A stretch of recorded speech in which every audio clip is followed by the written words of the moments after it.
We have our Executive President, Mr. Rahul V. Karat sir here. A big round of applause for his presence and his motivation to all of us. I request Rahul Karat sir to honor our today's speaker, the chief speaker for this function, the IoTs and data analytics in education.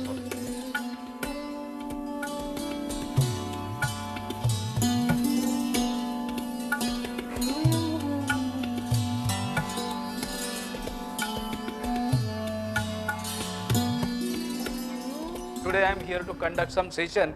It doesn't mean that I know everything, because the knowledge is huge. Even though it is finite, it is huge.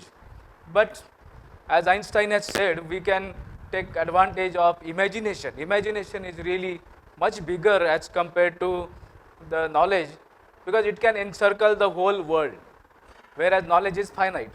Almost if we consider 700 crores of people across the world, then they contributed some knowledge with respect to time, and therefore it is finite. Okay, this is one thing. So I am setting a scene which is a global scene now. But first of all, let me tell you that this is the second workshop happening in India. The first one happened in Dehradun, Uttarakhand Technological University under TechU program. So it was 2-day workshop, and this is the second one, but first one in Maharashtra. Today we are talking about transdisciplinary subject, multidisciplinary, interdisciplinary subject, and even the domain knowledge as far as industry is concerned, that is also required. So this is the scene in academics. So how do we quantify and gain a control? What I observe is a single person cannot think, and there are limitations. Whether we work as a faculty, HOD, principal, or vice chancellor, or chancellor, pro vice chancellor, and even government also, HRD ministry also. What is the first difficulty? It is a big data. Everybody has to consider big data, whether you are mechanical faculty, petrochemical, electronics, commerce, arts, or anyone. So that's why I have written that this workshop is open to everyone who is working in different streams and who are going to take some decisions. Decisions could be as simple as maybe doing assessment of a student, giving marks out of 25. For example, I will tell you how in IIT it does. I asked one of my professors why I got maybe half mark less. Okay, so he said because it was half marks. So the answer is very important here, and how these people they answer. So he told that I asked you to plot to calculate the spectrum, and you have plotted the magnitude and phase also in addition to calculating. So your answer is correct, but you have answered something more for which we reduce half mark. Yeah. So this is great. I was really delighted. And whatever I have understood, it has come from all such gurus who have given me very correct directions and vision for all these things. So it is very surprising that for a half mark, immediately a professor is able to answer that. Today we talk about learner, may not be a student, but learner, because everybody is learning here. Faculty is learning, administrators are learning. My question is, if you learn maybe PhD, postdoctoral work, and you are learning, and then why you should become administrator? I asked this question to Nobel laureate Professor Richard Ernst, and I also interacted with Professor Richard Zare, who is a professor of chemical engineering, Stanford University. So some of the issues what I can understand from their answers is, somebody who does research and academics, who has taught several subjects, they understand the teaching learning process, assessment, evaluation, other social issues. After knowing that, somebody should become administrator, because then good decisions will come. This was the answer by Professor Richard Ernst. Our studies have advanced, and we are trying to adjust with many industry requirements.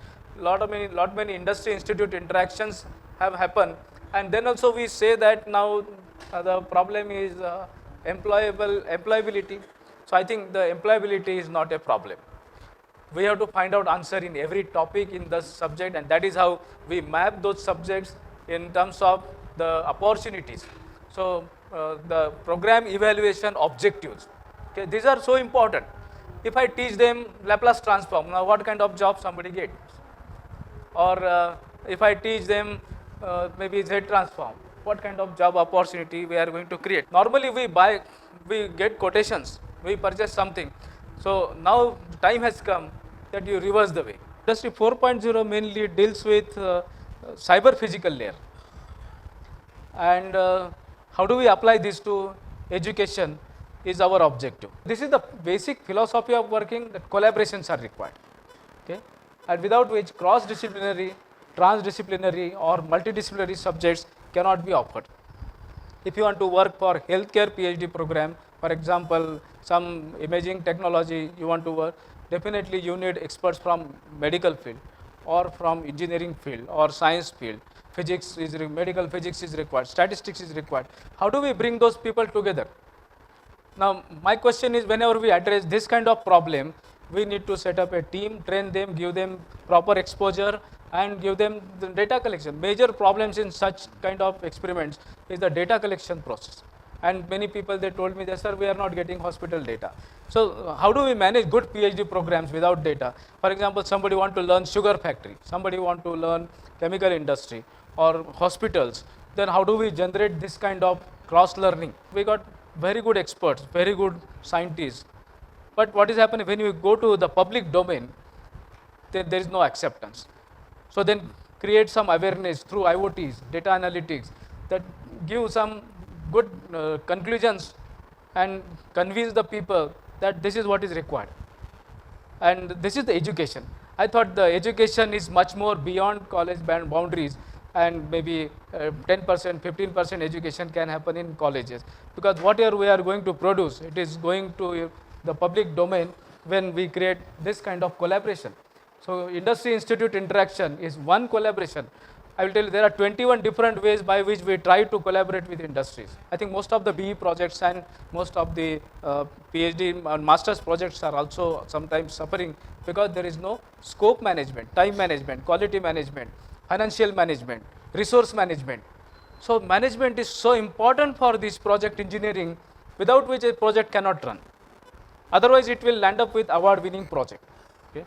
So I think what we have to learn from this is, a project which is just getting award is not a good project, or it's just for the examination is not a complete project. So completeness, my professor taught me what is complete in terms of project or research or anything. So I think this is very much valuable. Like unless we create some technologies and demonstrate to the people and get their acceptance, it is not going to work. What is going to happen with digital transformation? First of all, data is collected through IoTs. The second thing is, we are going to have data stored on our computers, on our web portals, or is available through Raspberry Pi like thing and on our mobile, okay? Or it is available on the cloud. And there will be several such smart devices. So we are talking about smart university. Second thing is connectivity we must achieve. So for digital transformations, we need good connectivity.